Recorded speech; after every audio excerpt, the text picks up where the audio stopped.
ನಮಸ್ತೆ friends, welcome back to Avigna creation. ಇವತ್ತಿನ ವಿಡಿಯೋದಲ್ಲಿ ನಾನು ಒಂದು ಸ್ಲ್ಯಾಂಟಿಂಗ್ ಕ್ರೋಶೆಟ್ ವರ್ಕ್ ತೋರಿಸ್ತಾ ಇದ್ದೀನಿ. ತುಂಬ ಈಸಿಯಾಗಿ ಹಾಕುವಂಥ ಡಿಸೈನು. ಬನ್ನಿ ಸ್ಟಾರ್ಟಿಂಗ್ ಯಾವ ರೀತಿ ಅಂತ ತೋರಿಸ್ತೀನಿ. ಆ್ಯಸ್ ಯೂಶುವಲ್ ಸಿಂಗಲ್ ಕ್ರೋಶೆ ಮಾಡ್ಕೊಳ್ಳಿ. 6 ಎಳೆ ದಾರ ತೊಗೊಂಡಿದ್ದೀನಿ. ಒಂದು ಸಿಂಗಲ್ ಕ್ರೋಶೆ ಮಾಡಿಕೊಂಡು ಮತ್ತೆ ಪಕ್ಕದಲ್ಲಿ ಇನ್ನೊಮ್ಮೆ ಸಿಂಗಲ್ ಕ್ರೋಶೆ ಮಾಡ್ಕೊಳ್ಳೋಣ. ಒಟ್ಟು 4 ಟೈಮ್ ಸಿಂಗಲ್ ಕ್ರೋಶೆ ಮಾಡ್ಕೊಳ್ತಾ ಇದ್ದೀನಿ. ಸ್ಟಾರ್ಟಿಂಗ್ ಆದರೂ ಕೂಡ ಸೇಮ್ ಇದೇ ರೀತಿ ಮಾಡ್ಕೊಳ್ಳಿ ನೀವು.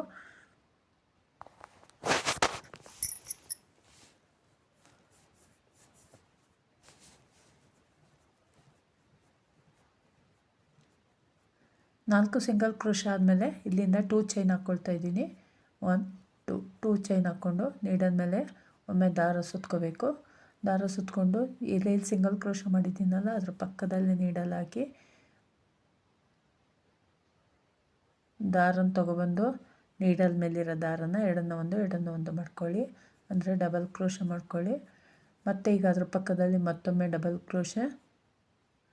ಒಟ್ಟು 4 ಸಿಂಗಲ್ ಕ್ರೋಶೆ ಮಾಡ್ಕೊಂಡಿದ್ದೀನಲ್ವ, ಅದೇ ರೀತಿ 4 ಡಬಲ್ ಕ್ರೋಶೆ. ಫಸ್ಟು 2 ಚೈನ್ ಹಾಕ್ಕೊಳ್ತೀನಲ್ಲ, ಆ 2 ಚೈನು ಕನ್ಸಿಡರ್ ಮಾಡಿ 4 ಡಬಲ್ ಕ್ರೋಶೆ.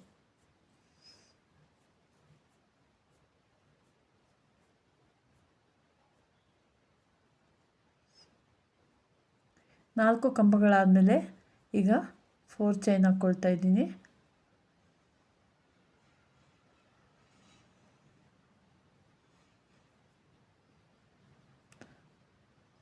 4 ಚೈನ್ ಹಾಕ್ಕೊಂಡು ಡಿಸೈನ್ನ ಟರ್ನ್ ಮಾಡಿಕೊಂಡು ಫಸ್ಟು 2 ಚೈನ್ ಹಾಕಿದ್ದೀವಲ್ಲ, ಆ 2 ಚೈನ್ ಮೇಲ್ಗಡೆ ಚೈನ್ಗೆ ಒಂದು ಸಿಂಗಲ್ ಕ್ರೋಶೆ ಮಾಡ್ಕೊಳ್ಳೋಣ. ನಂತರ ಡಿಸೈನ್ನ ಮತ್ತೆ ಫ್ರಂಟಿಗೆ ಟರ್ನ್ ಮಾಡಿಕೊಂಡು ಈಗ 3 ಚೈನ್ ಹಾಕ್ಕೊಳ್ತಾ ಇದ್ದೀನಿ. 1 2 3 ಚೈನ್ ಹಾಕ್ಕೊಂಡು ಈಗ ನೀಡಲ್ ಮೇಲೆ 2 ಸಲ ದಾರ ತೊಗೋಬೇಕು. 2 ಸಲ ದಾರ ತೊಗೊಂಡು ಏನು 4 ಚೈನ್ ಹಾಕಿದ್ದೀನಲ್ಲ, ಆ 4 ಚೈನ್ ಗ್ಯಾಪ್ ಒಳಗಡೆ ಟ್ರಿಪಲ್ ಕ್ರೋಶೆ ಮಾಡ್ಕೋಬೇಕು. ನೀಡಲ್ ಮೇಲೆ ದಾರ 2 ಸಲ ತೊಗೊಂಡು ಆ 4 ಚೈನ್ ಗ್ಯಾಪ್ ಒಳಗಡೆ ನೀಡಲ್ ಹಾಕಬೇಕು. ದಾರನ ಎಳ್ಕೊಂಡು ನೀಡಲ್ ಮೇಲಿರೋ ದಾರನ ಎರಡನ್ನ ಒಂದು 3 ಸಲ ಮಾಡ್ಕೋಬೇಕು ಟ್ರಿಪಲ್ ಕ್ರೋಶೆ. ಈ ರೀತಿ ಟ್ರಿಪಲ್ ಕ್ರೋಶೆ ಕಂಟಿನ್ಯೂ ಮಾಡ್ಕೋಬೇಕು. ಸೇಮ್ ಪಾಯಿಂಟ್ ಅಂದರೆ ಅದೇ 4 ಚೈನಲ್ಲಿ ಒಟ್ಟು 10 ಟ್ರಿಪಲ್ ಕ್ರೋಶೆ ಕಂಬಗಳನ್ನ ಈ ಗ್ಯಾಪಲ್ಲಿ ನಾನು ಮಾಡ್ಕೊಳ್ತಾ ಇದ್ದೀನಿ. ತುಂಬ ಈಸಿಯಾಗಿರೋಂಥ ಡಿಸೈನು. ಇದಕ್ಕೆ ಒಂದು 450ವರೆಗೂ ಚಾರ್ಜ್ ಮಾಡ್ಬೋದು. 400 450 ಚಾರ್ಜ್ ಮಾಡ್ಬೋದು. ತುಂಬ ಈಸಿಯಾಗಿ ಹಾಕುವಂತಹ ಡಿಸೈನು. ಸ್ವಲ್ಪ ಬೀಡ್ ಹಾಕಿ ಯಾವ ರೀತಿ ಮಾಡೋದು, ಯಾವ ರೀತಿ ಟ್ರಯಾಂಗಲ್ ಶೇಪಲ್ಲಿ ಬೀಡ್ ಹಾಕಿ ಮಾಡೋದು ಅಂತ ತೋರಿಸಿದ್ದೀನಿ.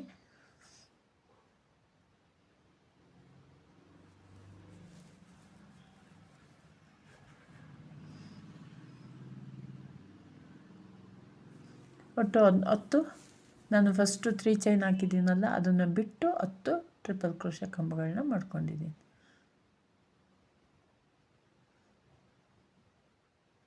ನೋಡಿ ಈಗ 9 ಆಗಿದೆ. ಇನ್ನೊಂದು ಮಾಡ್ಕೊಳ್ಳೋಣ. 1 2 3 4 5 6 7 8 9 ಆಗಿದೆ. ಇನ್ನೊಂದು ಮಾಡ್ಕೊಳ್ಳೋಣ.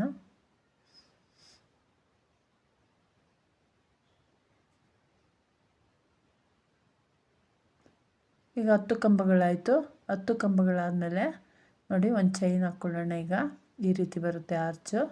ಈಗ ಒಂದು ಚೈನ್ ಹಾಕ್ಕೊಳ್ತಾ ಇದ್ದೀನಿ. ಒಂದು ಚೈನ್ ಹಾಕ್ಕೊಂಡು ಡಿಸೈನ್ನ ಮತ್ತೆ ಬ್ಯಾಕ್ ಸೈಡಿಗೆ ಟರ್ನ್ ಮಾಡಿಕೊಂಡು ಫಸ್ಟ್ ಗ್ಯಾಪ್ ಬರುತ್ತೆ ನೋಡಿ, ಒಂದು ಚೈನ್ ಹಿಂದ್ಗಡೆ ಗ್ಯಾಪು, ಆ ಗ್ಯಾಪಿಗೆ ಒಂದು ಸಿಂಗಲ್ ಕ್ರೋಶೆ ಮಾಡ್ಕೊಳ್ತಾ ಇದ್ದೀನಿ. ನಂತರ ಇನ್ನು 5 ಸಿಂಗಲ್ ಕ್ರೋಶೆ ಮಾಡ್ಕೊಳ್ಳೋಣ. 5 ಗ್ಯಾಪಿಗೂ ಕೂಡ 5 ಸಿಂಗಲ್ ಕ್ರೋಶೆ. ಒಟ್ಟು 6 ಸಿಂಗಲ್ ಕ್ರೋಶೆ ಆಗುತ್ತೆ ಡಿಸೈನ್ ಬ್ಯಾಕ್ ಸೈಡಿಂದ.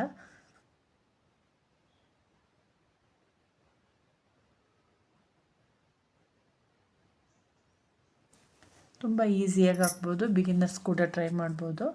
ಇದಕ್ಕೆ ಕುಚ್ಚು ಕೂಡ ಹಾಕ್ಬೋದು, ವಿತೌಟ್ ಕುಚ್ಚು ಕೂಡ ಟ್ರೈ ಮಾಡ್ಬೋದು. ಕುಚ್ಚು ಹಾಕಬೇಕು ಅಂದರೆ ನೀವು ನಾನು 4 ಸಿಂಗಲ್ ಕ್ರೋಶೆ ಮಾಡ್ಕೊಂಡಲ್ಲ, ಆ 4 ಸಿಂಗಲ್ ಕ್ರೋಶೆ ಬದಲಾಗಿ ನೀವು 4 ಚೈನ್ ಹಾಕ್ಕೊಂಡು ಅಲ್ಲಿ ಗ್ಯಾಪ್ ಇಟ್ಕೋಬೋದು. ಅವಾಗ ಅಂದರೆ 3 ಆರ್ಚ್ ಕಂಪ್ಲೀಟ್ ಮಾಡಿದ ಮೇಲೆ ಈ ರೀತಿ ಮಾಡ್ಕೋಬೋದು. 3-4 ಆರ್ಚ್ ಕಂಪ್ಲೀಟ್ ಆದಮೇಲೆ 4 ಸಿಂಗಲ್ ಕ್ರೋಶೆ ಬದಲಿಗೆ 4 ಚೈನ್ ಹಾಕ್ಕೋಬೋದು. ಈ ರೀತಿ 5 ಸಿಂಗಲ್ ಕ್ರೋಶೆ ಆದಮೇಲೆ ನೋಡಿ ಈ ರೀತಿ ದಾರ ಮೇಲೆ ಮಾಡಿಕೊಂಡು ಬೀಡ್ ಹಾಕ್ಕೊಂಡಿದ್ದೀನಿ.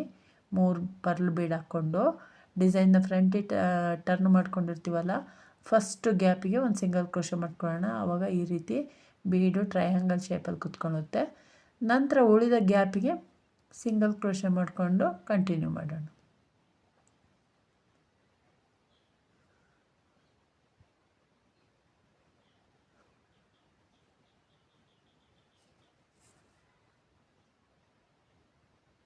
ನೋಡಿ, ಈಗ ಕಂಪ್ಲೀಟ್ ಆಯಿತು ಡಿಸೈನು. ಮತ್ತೆ ಒಂದು ಚೈನ್ ಹಾಕ್ಕೊಳ್ತಾ ಇದ್ದೀನಿ ಲಾಸ್ಟಿಗೆ. ನೋಡಿ, ಈ ರೀತಿ ಬರುತ್ತೆ ಆರ್ಚ್, ಅರ್ಧದಿಂದ ಬರುತ್ತೆ. ಇದು ಟ್ರಯಾಂಗಲ್ ಶೇಪ್ ಬೀಡು, ಒಂಥರ ಡಿಫ್ರೆಂಟಾಗಿ ಕಾಣುತ್ತೆ. ನೋಡಿ, ಈಗ ಎಲ್ಲಿಗೆ ಬರುತ್ತೋ ಅಲ್ಲಿಗೆ ನೋಡಿಕೊಂಡು ಸ್ಲ್ಯಾಂಟಿಂಗ್ ಆರ್ಚನ್ನು ಲಾಕ್ ಮಾಡ್ಕೊಳ್ಳೋಣ, ಅಂದರೆ ಸಿಂಗಲ್ ಕ್ರೋಶೆ ಮಾಡಿಕೊಂಡು ಎಂಡ್ ಮಾಡ್ಕೊಳ್ಳೋಣ. ಈಗ ನಾನು 3-4 ಆರ್ಚ್ ಮಾಡಿದ್ದೀನಲ್ಲ, ಈಗ ಏನಾದರೂ ನಿಮಗೆ ಕುಚ್ಚು ಬೇಕು ಅಂದರೆ ಈಗ ಸಿಂಗಲ್ ಕ್ರೋಶೆ ಮಾಡ್ತೀನಲ್ಲ, ಅದ್ರ ಬದಲಾಗಿ ನೀವು 4 ಚೈನ್ ಹಾಕ್ಕೊಂಡು ನಂತರ 2 ಚೈನ್ ಹಾಕ್ಕೊಂಡು 4 ಡಬಲ್ ಕ್ರೋಶೆ ಮಾಡ್ಕೋಬೇಕು. ಬೇಡ ಕುಚ್ಚು ಬೇಡ ಅಂದರೆ ಇದೇ ರೀತಿ ಕಂಟಿನ್ಯೂ ಮಾಡ್ಬೋದು. 4 ಸಿಂಗಲ್ ಕ್ರೋಶೆ ಆಯ್ತಲ್ವ, ಈಗ 2 ಚೈನ್ ಮತ್ತು 4 ಡಬಲ್ ಕ್ರೋಶೆ ಕಂಬ ಅದ್ರ ಪಕ್ಕದಲ್ಲೇ ಮಾಡ್ಕೊಳ್ಳಿ.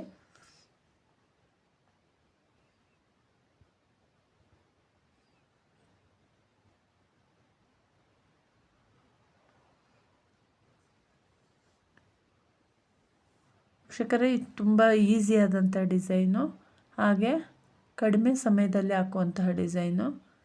ಯಾರು ಬೇಕಾದರೂ ಟ್ರೈ ಮಾಡ್ಬೋದು. ಕ್ರೋಶೆ ವರ್ಕ್ ಗೊತ್ತಿರೋರು ಜಸ್ಟ್ ಡಬಲ್ ಕ್ರೋಶೆ ವರ್ಕ್ ಮಾಡೋದಷ್ಟೇ. ಇದರಲ್ಲಿ ಡಬಲ್ ಕ್ರೋಶೆ ಮತ್ತು ಟ್ರಿಪಲ್ ಕ್ರೋಶೆ ವರ್ಕು ಈಸಿಯಾಗಿದೆ. ಬೀಡ್ ಕೂಡ ಎಲಿಗೆಂಟಾಗಿದೆ, ತುಂಬ ಬೀಡು ಅಲ್ಲ, ತುಂಬ ಕಡಿಮೆ ಬೀಡು ಇಲ್ಲ, ಒಂದು ಎಲಿಗೆಂಟ್ ಲುಕ್ ಕೊಡೋಂತಹ ಡಿಸೈನು.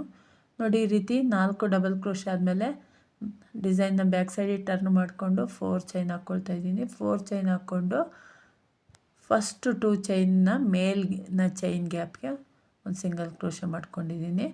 ನಂತರ ಈಗ ಆ್ಯಸ್ ಯೂಶ್ವಲ್ ಅದೇ ರೀತಿ ಪ್ರೀವಿಯಸ್ ಆರ್ಚಲ್ಲಿ ಏನು ತೋರಿಸಿದ್ದೀನೋ ಅದೇ ರೀತಿ 3 ಚೈನ್ ಹಾಕ್ಕೊಂಡು ಆ 4 ಚೈನ್ ಗ್ಯಾಪ್ ಒಳಗಡೆ ಟ್ರಿಪಲ್ ಕ್ರೋಶೆ ಮಾಡ್ಕೋಬೇಕು.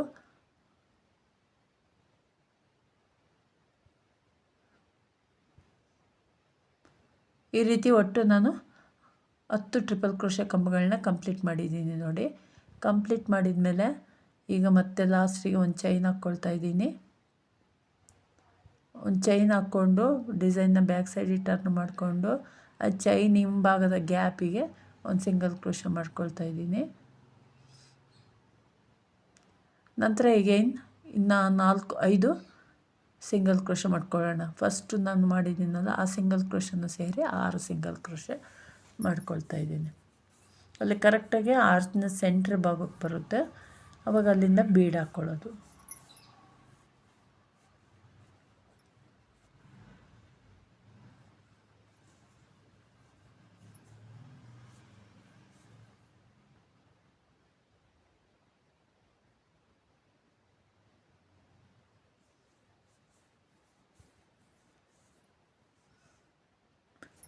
ನೋಡಿ, ಈಗ ಕರೆಕ್ಟಾಗಿ 5 ಸಿಂಗಲ್ ಕ್ರೋಶೆ, ಒಟ್ಟು 6 ಸಿಂಗಲ್ ಕ್ರೋಶೆ ಮಾಡಿಕೊಂಡ್ರೆ ಆರ್ಚ್ನ ಸೆಂಟ್ರ್ ಭಾಗಕ್ಕೆ ಬರುತ್ತೆ.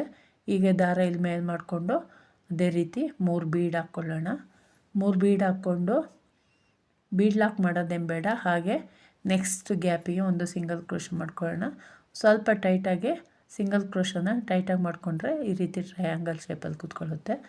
ನೆಕ್ಸ್ಟು ಉಳಿದಿರೋ ಅಂಥ ಗ್ಯಾಪ್ಗಳಿಗೆಲ್ಲ ಒಂದೊಂದು ಸಿಂಗಲ್ ಕ್ರೋಶೆ ಮಾಡಿಕೊಂಡ್ರೆ ಡಿಸೈನು ಕಂಪ್ಲೀಟ್ ಆಗುತ್ತೆ. ನಾವು ಎಂಡ್ ಮಾಡಬೇಕಾದ್ರೆ ಆರ್ಚನ್ನು ಅಂದರೆ ಸಿಂಗಲ್ ಕ್ರೋಶೆ ಮಾಡ್ಕೊಂಡು ಲಾಕ್ ಮಾಡ್ಕೋಬೇಕಾದ್ರೆ ಒಂದು ಚೈನ್ ಹಾಕ್ಕೊಂಡು ಮಾಡ್ಕೊಳ್ಳೋಣ.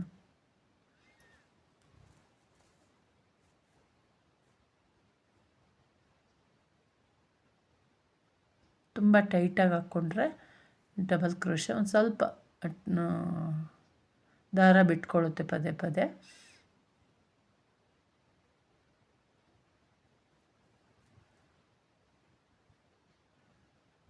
ನೋಡಿ, ಈಗ ಕಂಪ್ಲೀಟ್ ಆಯಿತು. ಈಗ ಒಂದು ಚೈನ್ ಹಾಕ್ಕೊಂಡು ಡಿಸೈನ್ನ ಲಾಕ್ ಮಾಡಿಕೊಂಡ್ರೆ ಕಂಪ್ಲೀಟ್ ಆಗುತ್ತೆ.